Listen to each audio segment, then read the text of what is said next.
7월 30일 새벽 예배를 시작하겠습니다. 사도신경으로 우리의 신앙을 고백하시겠습니다. 나는 전능하신 아버지 하나님 천지의 창조주를 믿습니다. 나는 그의 유일하신 아들 우리 주 예수 그리스도를 믿습니다.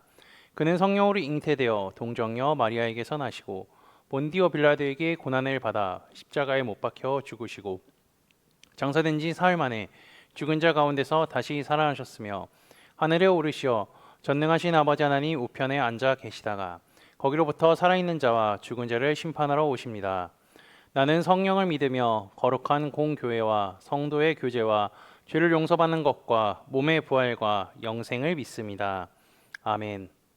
다 함께 찬송가 218장 찬양하시겠습니다.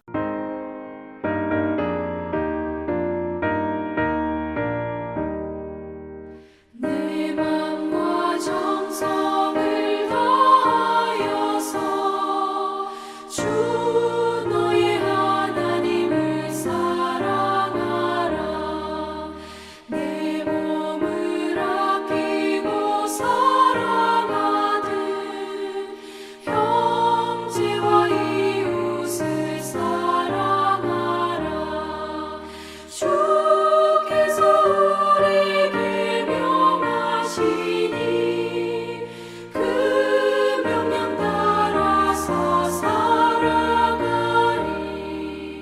널 미워 해치는 원수라도 언제나 너 그렇게 사랑하라.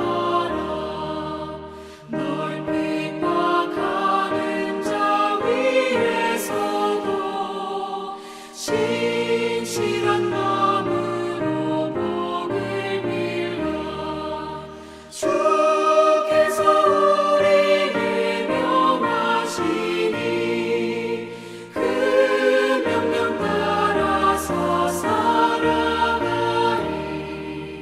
나 항상 주님을 멀리하고 형제를 사랑하지 못하였다. 이러한 죄인을 사랑하사 주께서 몸버려 죽으셨다. 속죄 큰 사랑 받은 이모 내 생명 다 바쳐 충성하리.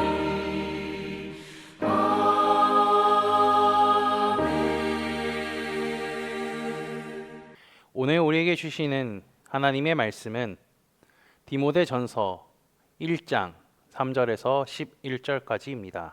내가 마게도냐로 갈 때 너를 권하여 에베소에 머물라 한 것은 어떤 사람들을 명하여 다른 교훈을 가르치지 말며 신하와 끝없는 족보에 몰두하지 말게 하려 함이라. 이런 것은 믿음 안에 있는 하나님의 경륜을 이룸보다 도리어 변론을 내는 것이라. 이 교훈의 목적은 청결한 마음과 선한 양심과 거짓이 없는 믿음에서 나오는 사랑이거늘 사람들이 이에서 벗어나 헛된 말에 빠져 율법의 선생이 되려 하나 자기가 말하는 것이나 자기가 확증하는 것도 깨닫지 못하는도다. 그러나 율법은 사람이 그것을 적법하게만 쓰면 선한 것임을 우리는 아노라. 알 것은 이것이니 율법은 옳은 사람을 위하여 세운 것이 아니요 오직 불법한 자와 복종하지 아니하는 자와 경건하지 아니하는 자와 죄인과 거룩하지 아니한 자와 망령된 자와 아버지를 죽이는 자와 어머니를 죽이는 자와 살인하는 자며 음행하는 자와 남색하는 자와 인신매매를 하는 자와 거짓 말하는 자와 거짓 맹세하는 자와 기타 바른 교훈을 거스르는 자를 위함이니 이 교훈은 내게 맡기신 바 복되신 하나님의 영광의 복음을 따름이니라. 아멘. 성경 읽기 표에 따라서 이번 주는 디모데 전후서를 읽을 차례입니다. 오늘은 디모데 전서 1장에서 2장 말씀을 읽으시면 됩니다. 이제 디모데 전후서와 디도서가 있는데요. 이 세 개의 본문을 목회서신이라고 말합니다. 목회서신은요, 교회에서 지도자를 뽑을 때 어떠한 사람을 지도자로 뽑아야 하는지, 그리고 목회할 때에는 어떻게 해야 하는지 여러 조언을 기록한 책이죠. 바울은 복음을 전하고요, 교회를 세운 다음에 믿을 만한 동역자에게 그 교회의 목회를 맡겼습니다. 바울이 믿을 만한 동역자가 누가 있었죠? 실라가 있었고요. 디모데와 같은 사람이 있었습니다. 그중 믿음의 아들이었던 디모데에게는 에베소 교회를 맡겼고 디도에게는 크레타 교회를 맡겼습니다. 그리고 디모데와 디도에게 목회를 할 때 부딪히는 여러 가지 문제에 관한 조언을 해줬죠. 그것이 바로 목회 서신입니다. 디모데전서 1장은요, 디모데가 에베소 교회에서 해야 할 임무에 대해 설명하는 내용인데요. 바울은 디모데에게 어떠한 사람들에게 명하여서 다른 교훈을 가르치지 말게 하라고 합니다. 어떠한 사람들을 명하여 다른 교훈을 가르치지 말며 1장 3절 하반절에도 기록되어 있죠. 여기서 바울이 지칭하는 어떠한 사람들은 누굴까요? 4절에 보니까요, 이들은 신화와 끝없는 족보에 몰두하는 사람들임을 우리는 확인할 수가 있습니다. 즉, 이 사람들은 토라 중 창세기에 있는 옛 이야기들과 족보에 집착하는 사람들이었죠. 이러한 것들을 최우선이라고 생각하고요, 이것을 가르치기에 집중하니까 에베소 교인들의 믿음이 성장하기는커녕 믿음에 대한 헷갈림과 분열이 일어나기 시작한 것이죠. 바울은 이들 때문에 에베소 교인들이 변화되기 시작됐다고 합니다. 율법의 선생이 되려 하나 자기가 말하는 것이나 자기가 확증하는 것도 깨닫지 못하는도다. 이들은 구약의 토라가 제일 중요하다라는 가르침을 받았기에 자연스럽게 율법의 선생이 되려고 했습니다. 그런데 그들은 자기 신들이 주장하는 것에 대해서 제대로 깨닫지도 못한 채 율법의 선생이 되려는 잘못한 행동을 하려고 하죠. 바울은 자신이 율법을 얽매어서 그리스도인들을 핍박했던 자신의 과거가 있었죠. 우리는 다 알고 있습니다. 그 당시에 바울도요, 율법에 대한 올바른 이해가 없었기 때문에 그러한 삶을 살았습니다. 율법을 추종하여서 에베소 교회를 혼란으로 빠지게 하려는 이 사람들을 보면서 바울은 자신의 과거가 생각났을 것이죠. 바울은 율법의 목적이 그것을 다 지키며 살아갈 수 없는 존재임을 인정하고 죄를 위하여서 십자가에 달려 돌아가시고 부활하신 예수님을 생각하고 믿게 위함이라고 말합니다. 바울은 로마서 13장에 보면요, 사랑하는 자는 율법을 다 이루라는 말을 했고 사랑은 율법의 완성이라고 했습니다. 우리가 잘 알고 있죠. 사랑으로 율법을 완성하신 분 누구죠? 바로 예수님입니다. 그렇게 율법을 통하여서 나의 의를 자랑하는 것이 아니라 율법을 통하여서 연약한 내 자신을 바라보고 나의 죄를 위하여 십자가에 달려 돌아가신 예수님을 봐야 합니다. 율법을 이렇게 사용하는 것을 올바르게 사용하는 것이며 그것은 좋다고 바울은 8절에 말하고 있죠. 9절과 10절은요, 올바른 방법으로 사용된 율법이 필요한 사람들이 누군지 나열하고 있는데요. 나열한 사람들의 한번 종류를 살펴보시겠어요? 너무 많아서 다 읽으면 입이 아플까봐 눈으로 한번 보시기 바랍니다. 제일 먼저 드는 생각은요, 왜 이렇게 사람들이 많을까? 그리고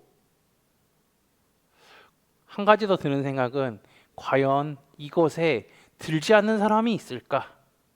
이런 생각이 듭니다. 바울이 이렇게 많은 종류의 사람들을 내라는 것은요, 온 인류에게 이 올바르게 사용된 율법이 필요하다는 것이며 또 다른 말로 말하면요, 복음이 필요하다는 것입니다. 왜 바울이 이렇게 말할 수 있냐면요, 11절에 그 해답이 있기 때문이죠. 이 교훈은 내게 맡기신 바 복되신 하나님의 영광의 복음을 따름이니라. 이것은 복되신 하나님의 영광스러운 기쁜 소식에 근거한 거라고 말을 하며 자신은 이것을 전하는 사람이라고 하죠. 바울은 어떤 사람입니까? 대표적으로 제일 한 가지를 꼽자면요, 복음을 전하는 사람입니다. 복음의 핵심인 예수님을 전하는 사람이라는 거죠. 바울은 이 세상의 모든 사람들에게 복음이 필요하고요, 예수 그리스도가 필요하다는 사실을 말하려고 하는 것이죠. 그래서 자신은 이것을 전하는 사람이라고 합니다. 바울은 디모데에게 보내는 편지에서 누구든지 다른 교훈을 가르치지 말라고 합니다. 복음, 예수 그리스도에 대한 것 외에는 가르치지 말라는 것이죠. 그리고 복음을 전하는데 방해되는 모든 것을 포함하기도 합니다. 디모데가 돌봐야 할 에베소 교회뿐만이 아니라 세상의 모든 교회가 이렇게 해야 합니다. 예수 그리스도 외에는 다른 것을 가르치지 말고 오직 예수 그리스도와 복음, 하나님의 말씀을 가르치고 배우는 데 힘써야 합니다. 그뿐 아니라 전해야 하죠. 바울이 이야기를 한 것 같이 모든 사람에게 예수님이 필요하기 때문입니다. 오늘 바울의 말씀을 기억하면서 하나님의 말씀을 배우기에 힘쓸 뿐 아니라 예수 그리스도를 전하기에 힘쓰는 코너스톤 믿음의 형제자매들이 되시기를 주님의 이름으로 축복합니다. 다 함께 찬송가 502장 찬양하시겠습니다.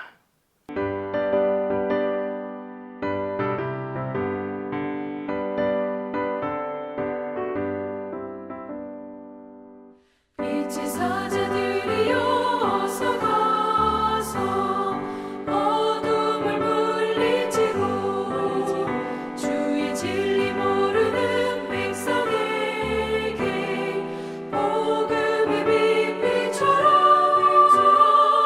빛의 사자들이여 복음의 빛 비춰라. 죄로운 밤 밝게 비춰라. 빛의 사자들이여 선한 사역 위하여 힘을 내라. 주와 함께 하시겠네. 주의 크신 사랑을 전파하며 복음의 빛 비춰라. 빛의 사자들이여 복음의 빛 비춰라. 죄로운 밤 밝게 비춰라. 빛의 사자들이여 주님 부탁하신 말 순종하여 이 진리 전파하라. 산을 넘고 물 건너 힘을 다해 복음의 빛 비춰라. 빛의 사자들이여 복음의 빛 비춰라. 죄로운 밤 밝게 비춰라. 빛의 사자들이여 동서남북어디나 땅끝까지 주님만 의지하고 눈 어두워 못 보는 백성에게 복음의 빛 비춰라. 빛의 사자들이여 복음의 빛 비춰라. 죄로운 밤 밝게 비춰라. 빛의 사자들이여 다 함께 기도하시겠습니다. 하나님께 찬양과 경배할 수 있는 새날을 허락하심에 감사합니다. 오늘도 주님의 말씀을 굳게 붙잡고 살아가게 하시고 세상이 주는 기쁨이 아닌 주께서 주시는 기쁨과 소망으로 가득한 하루 되게 인도하여 주옵소서. 지난주의 말씀을 기억하며 기도합니다. 성령이 임하셔서 초대교회가 시작되었던 예루살렘 성읍에 첫 순교자 스데반이 나왔습니다. 대제사장과 공회의가 예수님을 죽이려고 했던 것 같이 사람들을 매수해 스데반을 죽이려고 했습니다. 그는 죽는 순간까지도 자신과 함께하는 예수님을 생각하기에 얼굴이 천사와 같았음을 기억합니다. 봉업으로 인하여서 첫 순교자가 나왔던 곳이 예루살렘임을 기억하고 우리도 복음을 위하여 목숨을 걸 수 있는 믿음을 허락하여 주옵소서. 바울은 디모데에게 편지를 보내며 그가 가장 먼저 해야 할 일은 복음을 왜곡시키고 거짓된 복음을 전하는 자들을 막으라고 했습니다. 그뿐 아니라 진실된 복음을 전해야 하며 복음이 필요한 자는 이 세상의 모든 사람들이라고 했죠. 주께서 말씀하신 대로 복음이 예루살렘과 사마리아와 땅끝까지 이르러 퍼졌습니다. 그 복음이 나에게도 와서 우리가 주님의 자녀가 되었으니 복음을 받은 나도 그 복음을 전하며 살아가는 삶을 살도록 인도하여 주옵소서. 예수 그리스도의 이름으로 기도합니다. 아멘. 이 시간 합심으로 기도할 제목들을 나눕니다. 먼저 깨어있는 신앙과 하나님 나라를 사모하고 주님의 다시 오심을 기다리며 살도록 기도하시고 지금 다가오고 있는 어려움을 극복할 수 있는 믿음과 지혜를 위해 기도해 주시기 바랍니다. 지난주에 들었던 말씀을 기억하며 기도하시고 교회를 이끌어 가시는 담임 목사님과 사역자들을 위해 기도해 주시며 주일에 있는 여호수아 성역 공부를 위해 소그룹 원들을 위해 우리 환우들을 위하여서 각자 가지고 계신 기도의 제목들을 놓고 기도하시기를 바라며 오늘도 주 안에서 승리하십시오.